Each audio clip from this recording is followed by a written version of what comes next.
கோமலும் பல்லவனும் பேசி சிரிச்சிட்டு இருக்காங்க. ஹாலில் நிலா, சேரன், சோழன், பாண்டியன் எல்லாரும் டீ குடிச்சிட்ருக்காங்க. சோழன், என்ன அப்பா நேற்று போனவர் இன்னும் வரல அப்படின்னு சொல்ல, பாண்டி, நான் கூட இவ்வளோ நாள் பார்க்காதனால 2 பேரும் பேசி சமரசம் ஆகியிருப்பாங்கன்னு நினச்சேன். ஆனால் பல்லவனோட அம்மாவை பார்த்தாவே கத்துறாரு, என்னன்னு தெரியலையே அப்படின்னு பேசிகிட்டு இருக்காங்க. அப்போ நடேசன் சைக்கிளை தள்ளிட்டு வந்து சேர்றாரு.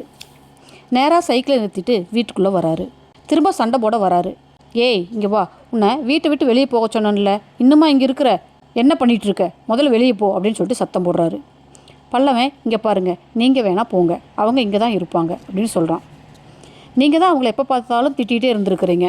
வீட்டில் இருந்தால் ஏதாவது நீங்கள் பண்ணிவிடுங்கன்னு பயந்துட்டு தான் அவங்க என்னையும் இங்கே விட்டுட்டு போயிட்டாங்க.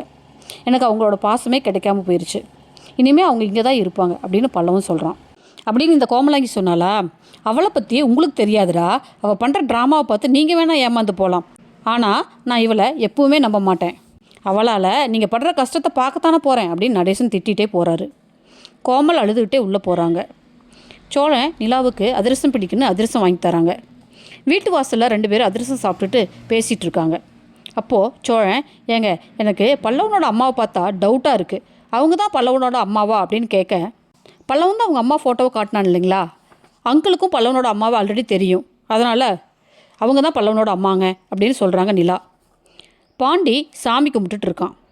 அப்போது சேரன், பாண்டிகிட்ட இதில் 1 லட்ச ரூபாய் இருக்குப்பா, பத்திரமா வச்சுக்கோ, மீதியே ஏற்பாடு பண்ணலாம் அப்படின்னு சொல்கிறாரு.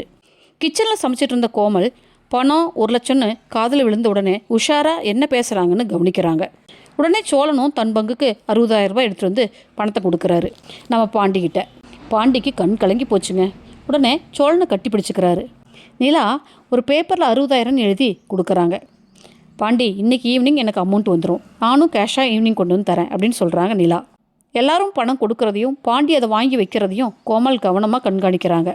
பாண்டியோட பணம் அபேஸாக போகுதா, இல்லை இவங்க நிலைமையை பார்த்து கோமலே மனமிறங்கி பணத்தை எடுக்காம விட போகிறாங்களான்னு தெரியலைங்க ஃப்ரெண்ட்ஸ். வெயிட் பண்ணி பார்க்கலாங்க. ஓகே ஃப்ரெண்ட்ஸ், என் சேனலை லைக் பண்ணுங்கள், ஷேர் பண்ணுங்கள், சப்ஸ்கிரைப் பண்ணுங்கள். தேங்க்யூ.